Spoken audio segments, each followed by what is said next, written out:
gifts and talents we could use for you. Can we dedicate our gifts and talents for you? Let people see you and feel the presence of Holy Spirit. And the story goes like this. My name is Claudius. I'm a soldier for the mighty Roman army. I'm trained to fight. And I do what I'm told, and I ask no questions. Why? Because I am a good soldier. I am a good soldier. I've been to many foreign lands. I've seen things you would not believe. I've fought in battles that went on for days. Battles that took every ounce of my strength just to stay alive. Battles with a purpose. And now I'm fighting a battle that rages inside me, and I fear I do not understand why. But you see, when Passover was assigned to Jerusalem for crowd control, and I am responsible for bringing a man named Jesus Christ to Governor Pontius Pilate. Man, to look at you could say he could not hurt anyone at all. And for the life of me, I cannot tell you any crimes he did commit. Man, that his eyes told a story of love. His eyes that could look deep down inside you, as if you could not hide any secrets from him at all. He talked with a soft and passionate voice, a voice of control, a voice of authority. This was supposed to be the king of the Jews, and his own people turned against him. But they even demanded that Pilate release a scum of a man called Barabbas, and we crucified this Jesus. Didn't make any sense. I was then ordered to take this man Jesus and prepare him for his fate, because he was sentenced to be crucified. With his hands bound, we walked towards the courtyard, and there I was ordered to rip his clothing from his back, and all I could do was watch as I stood at attention while this man was being flogged. He was flogged and whipped until the blood grew like water from his back. I'm a soldier. I'm used to pain. I see this every day. But somehow this was different. I did not want to watch any longer. I wished it was over, but it was not. For the rest of the men joined in. They mocked him. They beat him. They made a game out of it. They blindfolded him and said, if you are a god, then guess who's the one striking you? They even ripped part of his beard off his face. And then my captain made a crown of thorns and forced it on his head. And as the blood slowly rolled down the side of his face, they led him around like a dog in his crimson robe and announced this was the king of the Jews.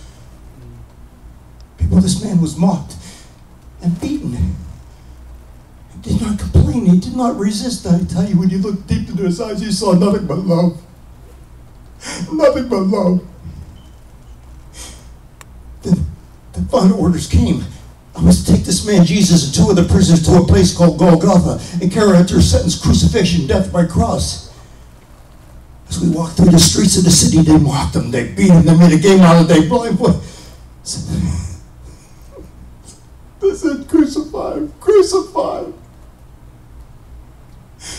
Although there were few that cried in mourning of his fate, and I could still hear the voices haunting me, calling, Jesus, Jesus.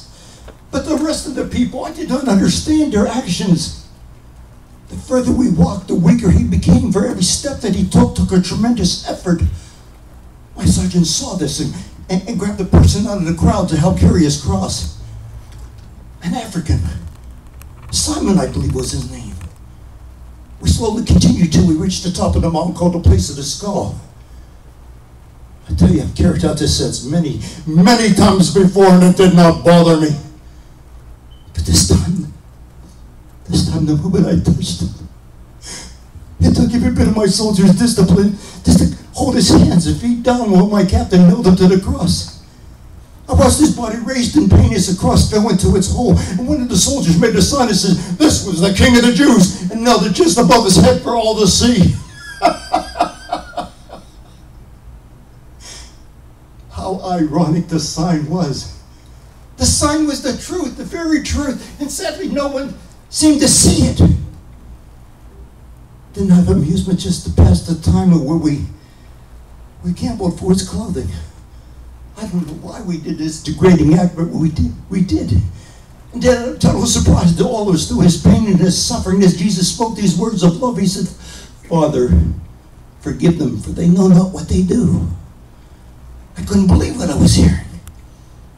A moment later, both prisoners were arguing. One side, aren't you the Christ? Save yourself and us.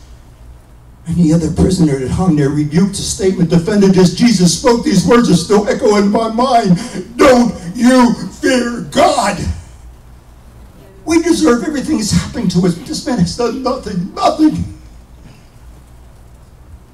And then Jesus smiled at the prisoner and spoke and said, "From this day forth, you shall be in paradise with me." With me.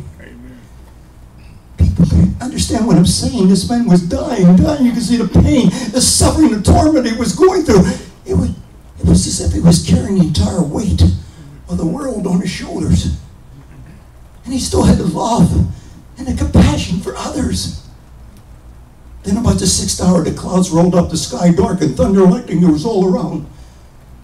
This is when Jesus spoke his final words. Words I'll never forget, words that got deep into my heart. All his strength, and looked up towards the sky and cried out, my God, why hast thou forsaken me?" And tears rolled down his face. Suddenly there was a loud clap of thunder, and a calming peace fell over this Jesus. He spoke once more as though he was speaking to a parent. He said, "Father, into thy hands I commit thy spirit." And then he closed his eyes. He took a deep breath and then looked around for this last time like this was the very end. Then he looked down at his mother and said, "Woman, behold your son." Then he looked down at me, and said it was finished. Finished. And he closed his eyes. And he died. My sergeant took his spear and pierced his side just to see if he was really dead. Blood and water came forth. At this moment I realized who this man really was. At this moment I realized what we had just done. I fell on my knees. I praised this Jesus. I shouted, surely he was a righteous man, for he was the Son of God. God. I'm ashamed to say I took part in this act of violence. His death to me was senseless. It was crucified for what? It done nothing. Nothing. And now he is gone. It is over. It is over.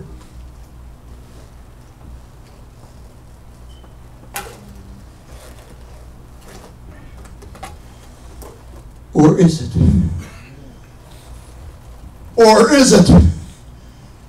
My name is Claudius. I'm a soldier for the mighty Roman army. I'm trained to fight.